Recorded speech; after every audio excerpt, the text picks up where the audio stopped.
Welcome to the Fanspeak Network. I'm your host, Megan Shoup. You can follow me on Twitter at Megs08DFS. And today we are talking best ball, and I'm joined by my brother, Steve. You can follow him on Twitter at SteveOSpeak. Steve, you ready to talk some best ball today? Always love best ball. It's just become my favorite thing to wake up every day and do a couple puppies. That's right. And when Steve says puppies, he's talking about Underdog Fantasy. Underdog Fantasy has a lot of great tournaments. They've got the Best Ball Mania 3, where you can win a top prize of $2 million, I believe. Right now, they have a smaller price point tournament, the Puppy, for a $5 entry. What's the top prize on that, Steve? I believe it's 200K for this one. Okay, so $5, chance at 200K. But Underdog Fantasy is a great place to do your best ball drafts. And best part is you use code FANSPEAK, all caps, code FANSPEAK, you get 100% deposit bonus up to $100. So be sure to check it out. But that's why we're talking about best ball today, because it is just such a growing type of fantasy. I mean, it's literally like that emoji, Steve, like the skyrocket, rocket ship emoji. I just think it's going to the moon, as they like to say. And so I just think each year it's going to grow more and more. And right now it's kind of in that stage where, you have some friends and family who are interested in it, but, maybe a little intimidated because they don't know all the ins and outs about it. So that's kind of what we want to do today, is kind of give an intro to best ball. If you're thinking about it, this is kind of what it's all about and kind of the benefits of it. And then also some quick strategies, so when you're jumping into these drafts, you feel pretty comfortable. So Steve, first, just give me kind of like that high level view of what is best ball for somebody who doesn't know, to quickly understand. Well, the first thing for best ball is you go to underdogfantasy.com, type in Fanspeak as your code, and you are in the best ball structure there is. I mean, Underdog is just absolutely killing it with their structure and the way they run their half-point PPR format. And you have 18 rounds, and that seems intimidating to people because typically you're drafting maybe 14, 15, 16 rounds depending on your home league. But with the way it works is you get the best possible score possible. There's no roster management. There's no, whether it's fab budgets or waiver wire pickups, there's no trades. There's no worrying about if I play player X versus player Y and player Y outscores player X, I made the wrong call. Right. It is after the fact. So if you have two quarterbacks, you have Justin Herbert and Aaron Rodgers, and for some reason Justin Herbert only gets 15 points and Aaron Rodgers puts up 25, Aaron Rodgers will be in your final lineup that week. So, and of course that's the same with every position. And the way it works on Underdog and other sites have similar structures is you start every week one quarterback, two running backs, three receivers, one flex position, which can be a running back, wide receiver, tight end, and one tight end. There's no kickers, no defenses, and you get your best lineup possible from your 18 rounds on Underdog. Yeah, there's a lot of benefits there because I've never been a fan of the waiver wire. And I always hated when, again, you said you play your player X and player Y is on your bench and goes off for 35 points or something like that. I mean, how infuriating is that? You don't have to worry about it with best ball. It's set and forget it. Yeah, and it also protects you from those weeks where you have a running back who gets injured early in the game or another position, and you have that dead score in there. You have Christian McCaffrey at only 5 points because he went out, or Saquon Barkley at 5-6 points because he went out. Well, now your backup running back who got 10 or 12, whatever, is now automatically inserted in there and putting you in a much better position overall.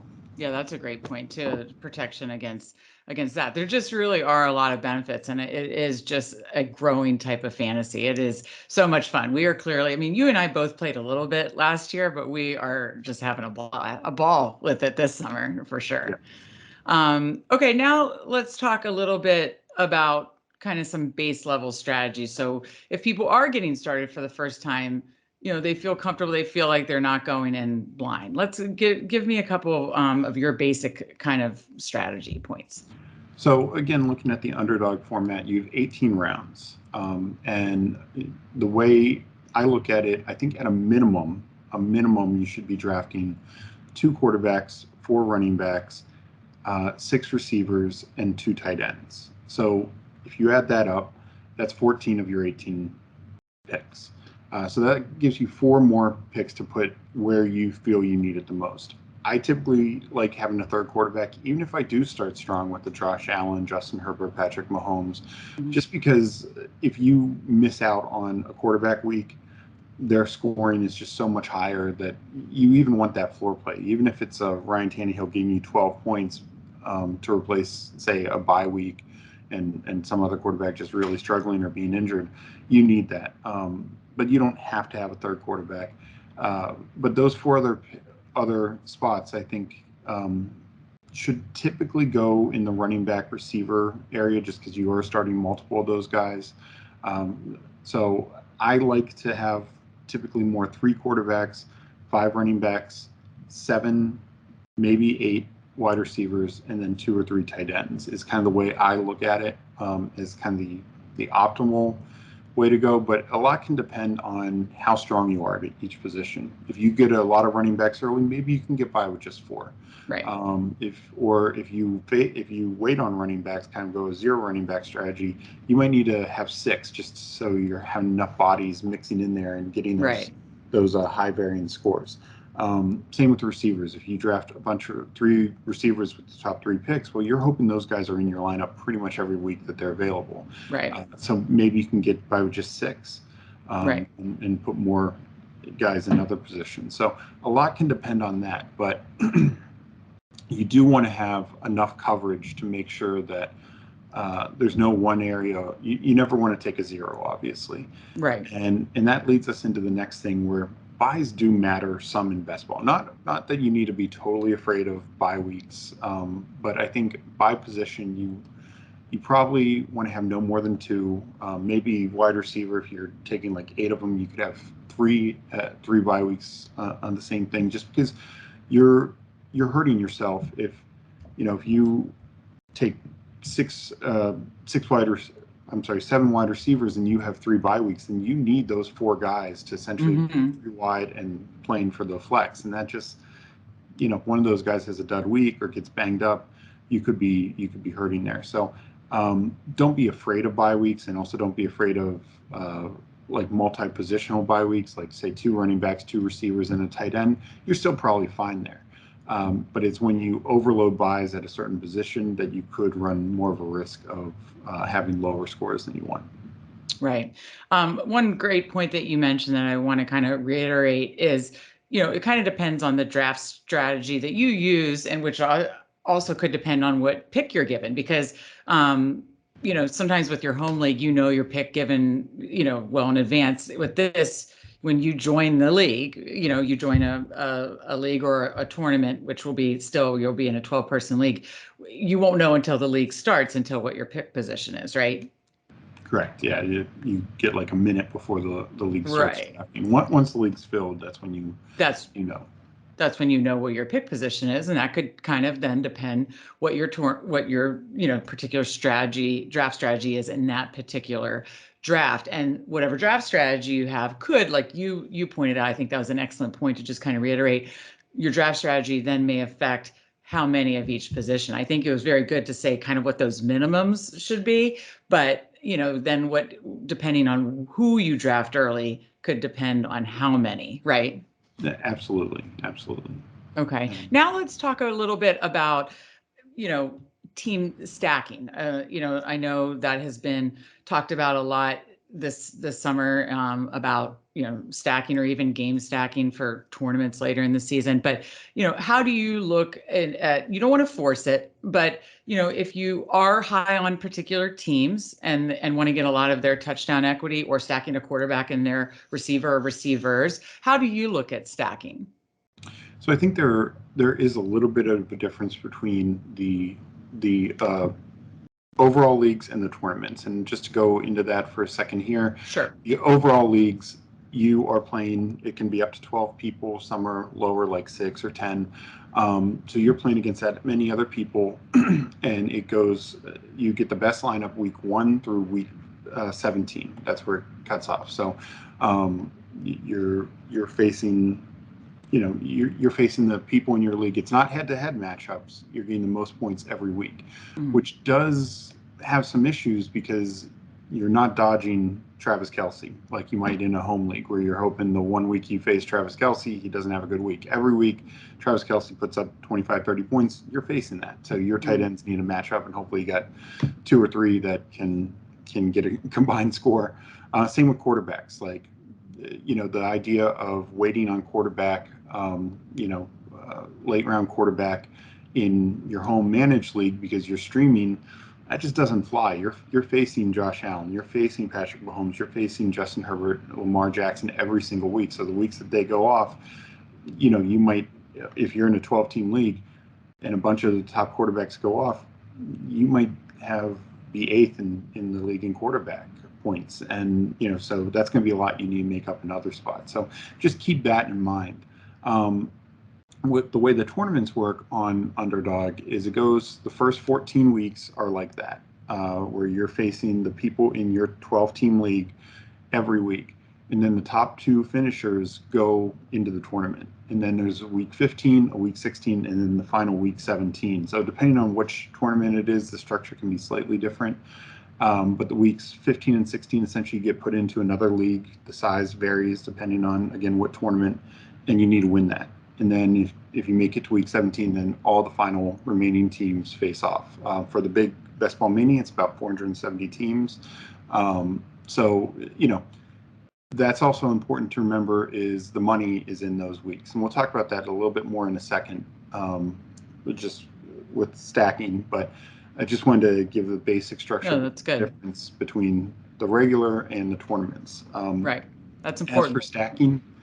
As for stacking, stacking is definitely more important in tournaments just because those key playoff weeks, you need to keep advancing, and most of the money is in the final week. So if you want to hit a stack, if you can, it's gonna really pay off. But stacking can still be valuable through those first 14 weeks, of course, and if you're in just a regular best ball league that goes all 17 weeks, particularly if you're stacking good teams.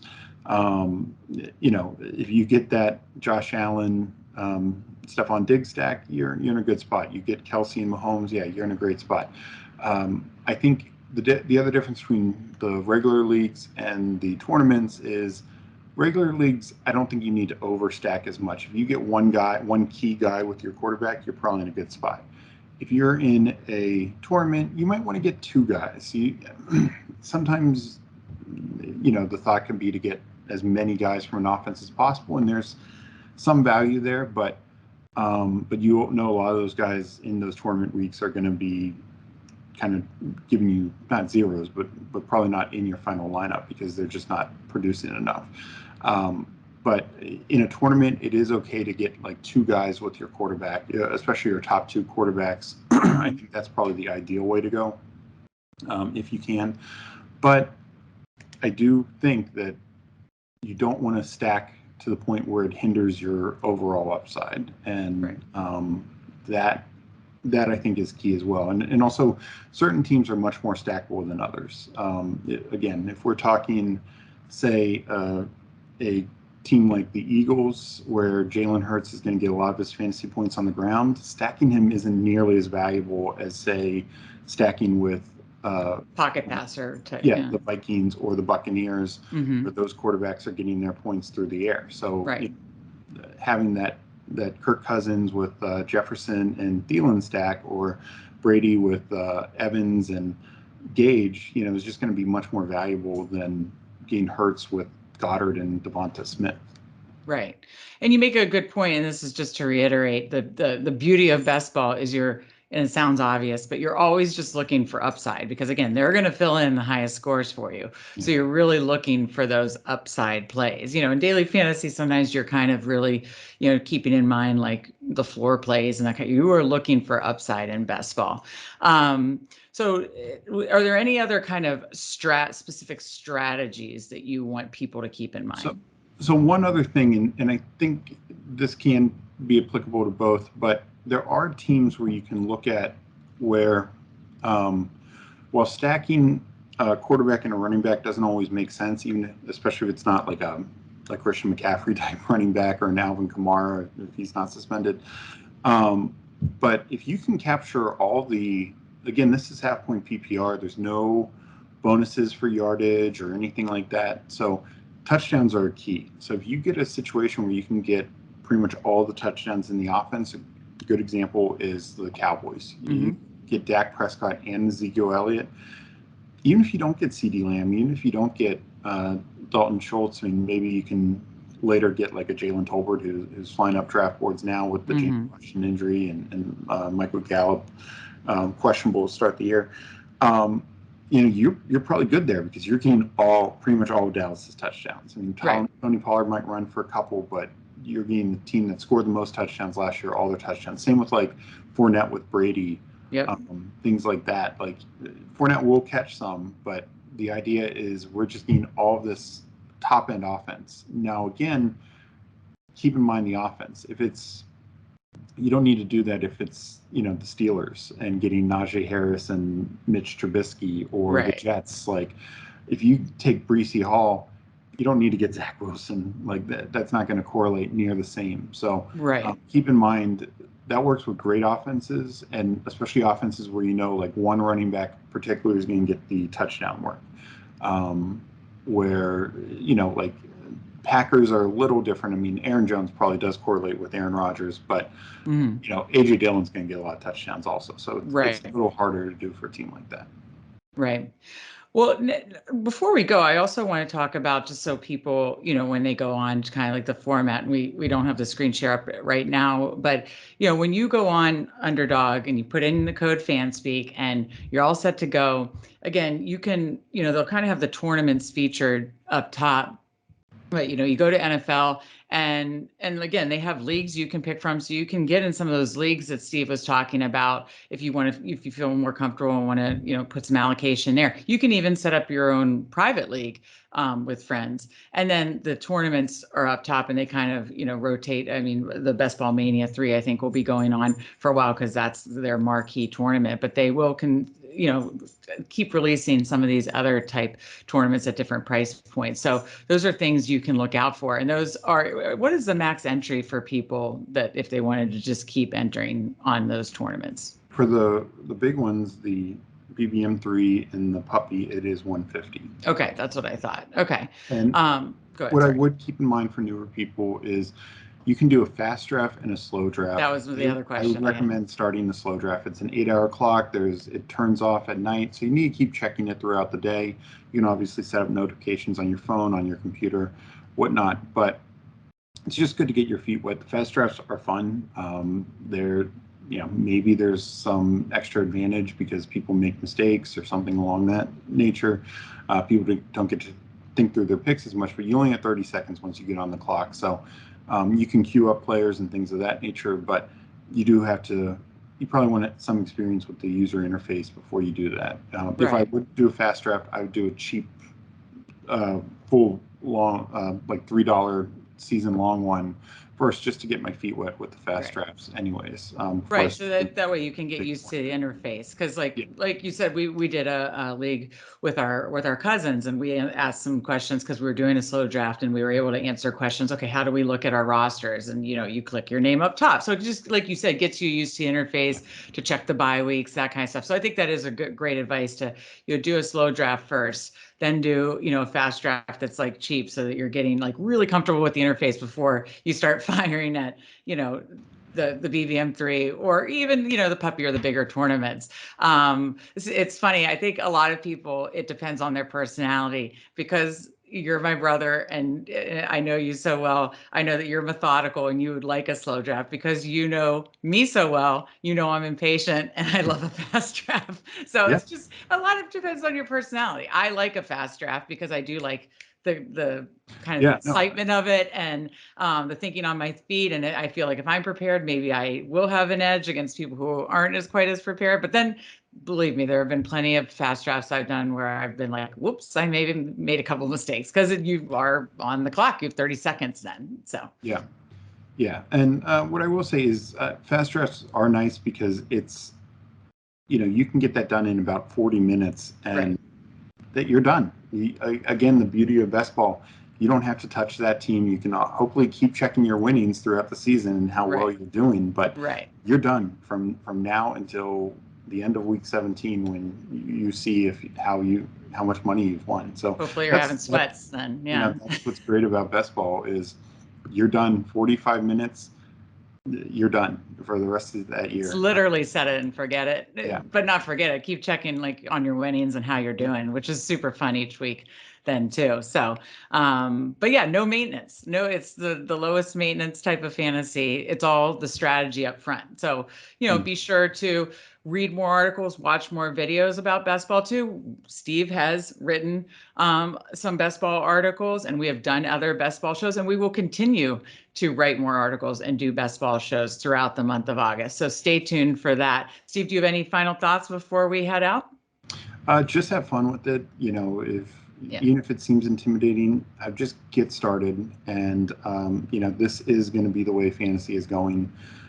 You can just have so many leagues out there compared to managed, where you're every week spending hours on the waiver wire, decisions and fab budgets and trades and things like that. So this is the way of the future, and just have fun with it and learn it and have fun and grow from there.